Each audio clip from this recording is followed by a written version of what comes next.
of Sheikh Russell Day arranged by Shatrujitpur Abdul Ghani Secondary Girls School. The chief guest, special guest, the distinguished head teacher, respectable teachers, and the honorable audience. Assalamu alaikum. I am Barsha Shikdar.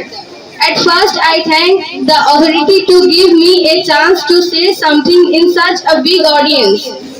We all know that today is Sheikh Russell Day.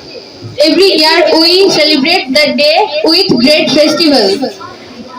The day is birthday of child Sheikh Russell. He was born on 18 October 1964. He was the youngest son of Bangabandhu Sheikh Mujibur Rahman.